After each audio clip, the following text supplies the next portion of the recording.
Hello everyone, welcome back to UGC NET RWA। तो finally आप लोगों का यूजीसी नेट दिसंबर 2025 का जो रिजल्ट है वो आउट हो चुका है। फाइनल आंसर की पहले इन्होंने आउट करी, फिर जैसा कि हर साल हमको देखने को मिलता है, हर साइकिल देखने को मिलता है, कुछ ही घंटों के बाद, कुछ ही समय के बाद इन्होंने फाइनली अपना रिजल्ट भी रिलीज कर दिया। और उसके बाद हमको ये थोड़े टाइम के बाद फिर कट ऑफ PDF भी देखने को मिल गई। तो आज इस वीडियो में हम बात करने वाले हैं कि इंग्लिश के सब्जेक्ट में आपका जो कट ऑफ है JRF, PhD और UGC नेट का, वो क्या रहा और कितने छात्रों ने, कितने स्टूडेंट्स ने ये पर्टिकुलर 3 लेवल्स, 3 कैटेगरीज जो हैं वो क्वालिफाई करी हैं। तो सबसे पहले हम बात कर लेते हैं अनरिजर्व्ड यानी कि जनरल कैटेगरी की, जिसमें JRF का जो आपका स्कोर है वो कितना रहा। So we can see here that unreserved category में JRF का स्कोर आपका 186 रहा है out of course 300 marks, and a total of 144 students, 144 general category students have qualified UGC NET JRF। फिर हम बात करें अगर आपकी जनरल कैटेगरी में नेट की कट ऑफ कितनी रही, तो जनरल कैटेगरी में नेट की कट ऑफ आपकी 164 रही है, एंड कुल आपके 1680 स्टूडेंट्स ने UGC नेट क्वालिफाई किया है। उसके बाद PhD ओनली आपके 146 स्कोर पे, आपका 146 स्कोर पे अगर आपका बन गया होगा तो आपका PhD ओनली क्वालिफाई हो गया होगा, जो ऑलमोस्ट 3268 स्टूडेंट्स ने क्वालिफाई किया। अब OBC NCL की बात करें तो आपका JRF का कट ऑफ 174 रहा है, जिसमें 100 स्टूडेंट्स ने आपका JRF क्वालिफाई किया।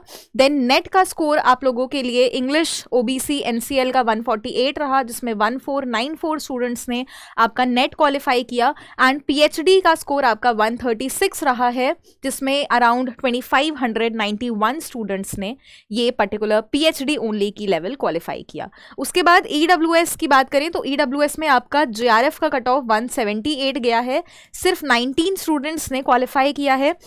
150 स्कोर आपका नेट का रहा है, मतलब अगर आपके 150 मार्क्स बने होंगे और अगर आप EWS कैटेगरी के स्टूडेंट हो तो आपका नेट क्वालिफाई हो गया होगा। फिर नेट आपका 330 स्टूडेंट्स ने क्वालिफाई किया है यहाँ पे, PhD ओनली 136 स्टूडेंट्स ने, 594 स्टूडेंट्स ने क्वालिफाई किया, और इसका जो स्कोर है वो 136 रहा। SC के बारे में बात करें तो SC में आपका JRF का स्कोर 164 रहा, कुल 44 स्टूडेंट्स ने आपका JRF क्वालिफाई किया। देन नेट का score is your 140, 671 students have qualified your net in the level of SC category, और हमारा PhD ओनली 128 पे इस बार खुला है, 1392 स्टूडेंट्स ने क्वालिफाई किया। ST कैटेगरी में आपका JRF 160 पे खुल गया है, एंड 28 स्टूडेंट्स ने क्वालिफाई किया है आपका JRF। ST कैटेगरी में 140 आपका नेट का स्कोर रहा, which is been qualified by 346 students, and 128 score आपका PhD ओनली के लिए रहा है, जो 761 स्टूडेंट्स ने क्वालिफाई किया है। PWD के भी हिसाब से आप कैटेगरी वाइज यहाँ पे कट ऑफ देख सकते हो। तो जो कट ऑफ है वो डेफिनेटली पहले से बहुत ज़्यादा लो गई है, एज जैसे हमारी एक्सपेक्टेशंस भी थी, because of the level of examination. इस बार का जो इंग्लिश लिटरेचर का पेपर आया था वो बहुत ही ज़्यादा मुश्किल आया था, एंड मुश्किल क्या, बेसिकली मैं तो ये बोलूँगी दैट इस बार का हमारा जो पेपर था that was completely based on your conceptual clarity. तो जितने भी स्टूडेंट्स की कॉन्सेप्चुअल क्लैरिटी अच्छी होगी, उतने स्टूडेंट्स ने अच्छी तरीके से UGC नेट तो क्वालिफाई कर ही लिया होगा, राइट। अब जितने भी स्टूडेंट्स यहाँ पे ये सेशन को देख रहे हो और अभी तक आप लोगों का मे भी आपने नेट क्वालिफाई कर लिया, बट आपका JRF रह गया सिर्फ कुछ नंबर से, बिकॉज ऐसा यूजली होता है दैट स्टूडेंट्स एस्पायर कि हमारा JRF क्वालिफाई हो जाए, बिकॉज JRF एट लार्ज एक बहुत ही अच्छा एक चीज़ होती है जिसमें आपको स्टाइपेंड भी मिल जाता है, बिकॉज नेट में अगेन ऑल्सो जितनी भी वैकेंसीज रिलीज होती हैं वो बहुत एक एक दो पोस्ट पे रिलीज होती हैं। तो नेट के बाद भी कुछ स्टूडेंट्स ऐसे होते हैं जो JRF के लिए अप्लाई करते रहते हैं, JRF के लिए अटेम्प्ट देते रहते हैं। तो JRF की जो सीढ़ी है, सबसे पहले तो ये आपको ध्यान में रखना है कि जितने भी स्टूडेंट्स ने नेट क्वालिफाई किया है, या फिर अगर आपका नेट बहुत ही कम नंबर से रुका है तो वो रुका है आपके पेपर 1 की वजह से। Like if you are getting 50 questions होते हैं, अगर आपको टारगेट बनाना चाहिए JRF के लिए कि एटलीस्ट आपके 35 क्वेश्चंस क्लियर हों। अगर आपके 35 क्वेश्चंस क्लियर हैं, 35 to 40, then you are at a good level. Okay, तो ये आपको टारगेट बना के चलना है, पेपर 1 को सही से अप्रोच करना है। अब जितने स्टूडेंट्स नेट क्वालिफाई नहीं कर पाए, पीएचडी में भी उनका क्वालिफाइड है, तो आपको निराश नहीं होना है एंड उतनी ही स्ट्रैटेजी के साथ, उतने ही डेडिकेशन डिवोशन के साथ आपको दोबारा से रीस्टार्ट करना है, ठीक है। बिकॉज अगर आप डीमोटिवेटेड होके, बिकॉज अभी जब एग्जाम हुआ था तो स्टूडेंट्स, इनफैक्ट जिन स्टूडेंट्स ने नहीं दिया था एग्जामिनेशन, तो बहुत सारे ऐसे स्टूडेंट्स थे जो कह रहे थे कि हम तो अब पेपर देने ही नहीं वाले हैं, बिकॉज इंग्लिश लिटरेचर का पेपर ऐसा बन रहा है, वैसा बन रहा है। But why should we be that pessimistic, है ना। तो हमें उतने ही पॉजिटिविटी के साथ दोबारा से स्टार्ट करना है। और दोबारा से आप कैसे स्टार्ट कर सकते हो? सबसे पहले तो अपने वीक पॉइंट्स को एसेस करके, सबसे पहले आप प्रीवियस ईयर क्वेश्चन देखो, जितने भी स्टूडेंट्स ने ये वाला अटेम्प्ट दिया है, एक बार फाइनल आंसर की बैठ के आप लोग मिलाओ बैठ के, ठीक है, कि फाइनल आंसर की में जो भी आपकी प्रॉब्लम्स आई, pick out your mistakes and उन मिस्टेक्स पे आपको क्या करना है? काम करना है। उस पर्टिकुलर चीज़ों पे, उन पर्टिकुलर एरियाज पे आपको बहुत ही एक्सटेंसिवली काम करना है। बट ऐसा कुछ भी नहीं है कि आप लोग इसको क्वालिफाई नहीं कर पाओगे या फिर ये बहुत ही ज़्यादा हाई लेवल का एग्जामिनेशन है तो फिर, अब आप खुद देख सकते हो कितने सारे स्टूडेंट्स ने यहाँ पे क्वालिफाई किया है, no matter the cut off, no matter the paper, the difficulty of the paper, yet 186 students plus 174, इस तरीके से आप देख सकते हो कितने ज़्यादा ये कट ऑफ, ये है स्टूडेंट वाला कॉलम, ठीक है। तो इतने स्टूडेंट्स ने जेआरएफ तक क्वालिफाई किया हुआ है, तो अगर इतने स्टूडेंट्स कर सकते हैं तो आप क्यों नहीं कर सकते? आप डेफिनेटली किसी से कम नहीं हो, बस आपकी जो तरीका है लिटरेचर को एसेस करने का या फिर मे बी पेपर 1 को अप्रोच करने का, वो थोड़ा सा गड़बड़ है। तो सबसे पहले तो आपको अपने वीक पॉइंट्स पे काम करना है। सबसे पहले आपको देखना है मैं कौन से एरिया में गलत कर रहा हूँ। कुछ स्टूडेंट्स ऐसे होते हैं, मे बी आप पेपर 1 में देखो कि जैसे अगर आपके कुछ क्वेश्चन मैथ्स के आए हैं, मे बी उनके 4-5 क्वेश्चन मैथ्स से गलत हो गए, तो अब आपको क्या करना है? मैथ्स पे ज़्यादा ध्यान देना है। या फिर आईसीटी अगर आपको लग रहा है कि मैंने अच्छा किया, तो pick out your weak spots, okay, there you have to work on. Also हमारे चैनल पे मैं आपको बता दूं दैट डेमो क्लासेस ऑलरेडी हो चुकी हैं।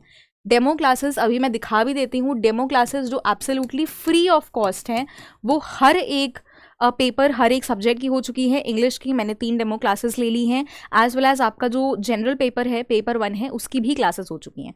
तो उसके बारे में भी मैं आपको बता देती हूँ कि आप कैसे फ्री क्लासेस को एक्सेस करो। मेरी जो लिटरेचर की क्लासेस हैं वो डेली 4 बजे चलेंगी आपके यूट्यूब पे।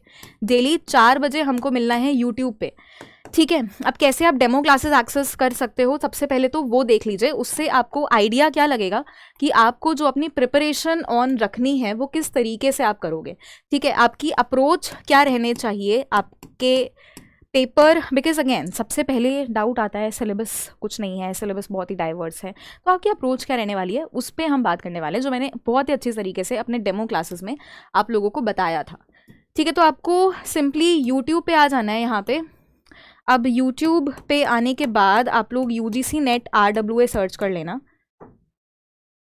UGC नेट RWA आप लोगों का ये चैनल खुल जाएगा। अब आपको लाइव सेक्शन पे आना है, या तो आप प्लेलिस्ट पे भी आ जाना। प्लेलिस्ट में मेरी प्लेलिस्ट बन गई है, यहाँ पे आपको दिख सकेगा कि this was a demo class 1 Anglo Saxon period, this was a demo class 2, this was a demo class 3। तो सबसे पहले आप डेमो क्लास 1 को एक्सेस करना, उससे आपको पता लगेगा कि आपकी जो अप्रोच है वो कैसे रहने वाली है, ठीक है। यहाँ पे आपको डेमो क्लासेस पूरा मिल जाएगा, यहाँ से आप इसको एक्सेस कर सकते हो।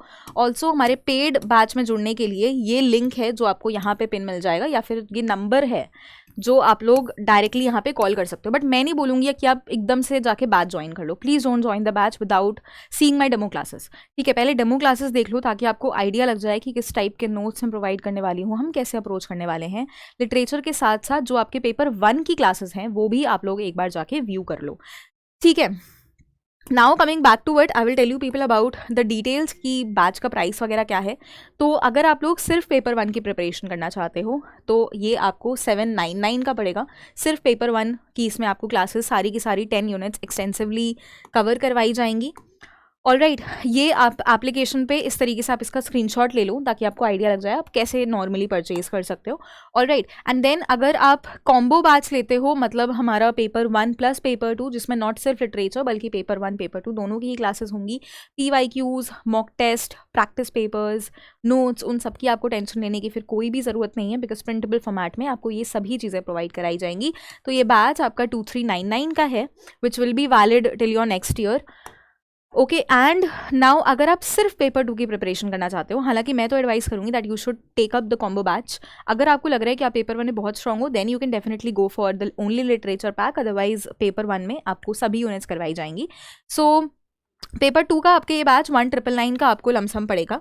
एंड हमारी जो क्लासेस हैं वो ऑलरेडी स्टार्ट हो चुकी हैं। आचार्य बैच है, ये आप देख सकते हो पेपर 1 की सारी फैकल्टीज़ हैं, ठीक है, तो जो आप लोगों को प्रॉपरली 10 यूनिट्स में पूरा का पूरा गाइडेंस प्रोवाइड करने वाली हैं। एंड ये आपकी बाकी सब सब्जेक्ट की टीचर्स हैं, आप लोगों को मुझसे मतलब है, ठीक है, मैं आपको लिटरेचर पढ़ाने वाली हूँ। तो इस तरीके की हमारी चीज़ें जो हैं वो होने वाली हैं। No matter what, no matter अभी आपका सिर्फ नेट क्वालिफाई हुआ हो या फिर सिर्फ आपका PhD क्वालिफाई हुआ हो, बट आपको बिल्कुल भी टेंशन नहीं लेनी है। ऐसा कुछ भी नहीं है कि ये एग्ज़ाम बहुत ही बड़ा एग्ज़ाम है या फिर इतना टफ लेवल का पेपर आता है कि आप उसकी अटेम्प्ट ही ना दो, ऐसा कुछ भी नहीं है, ठीक है। आप अपनी प्रिपरेशन अच्छी तरीके से करो, फिर अभी जो 2 से 3 अटेम्प्ट्स बहुत टफ गए हैं उनको आप खुद सॉल्व करके देखो कि where you are standing. Okay, तो बहुत पॉजिटिविटी के साथ पढ़ना है और आपको डेफिनेटली असिस्टेंट प्रोफेसर बनना है, और आप लोग बनोगे असिस्टेंट प्रोफेसर। बस कैसे बनना है, हार्डवर्क तो करना ही है, बट हार्डवर्क के साथ स्मार्ट वर्क भी करना है, खुद पे भरोसा रखना है, मुझसे भरोसा रखना है। सिलेक्शन बहुत जल्द आपके साथ होगा। एंड आपकी जो क्लासेस हैं रेगुलर यूट्यूब की क्लासेस, वो कब से स्टार्ट हो रही हैं? 4 बजे से ये क्लासेस आप लोगों की स्टार्ट हो जाएंगी, ठीक है। तो 4 PM पे आप मेरी इंग्लिश की यूट्यूब की क्लासेस को एक्सेस कर सकते हो। ये कट ऑफ की PDF के लिए आप लोग मेरा टेलीग्राम ग्रुप ज्वाइन कर लेना, तो उसमें मैं ये कट ऑफ की PDF मैंने ऑलरेडी वैसे शेयर कर दी है। Okay, so that's all for today. बाकी किसी और डाउट के लिए comment section is always open for you. Thank you so much.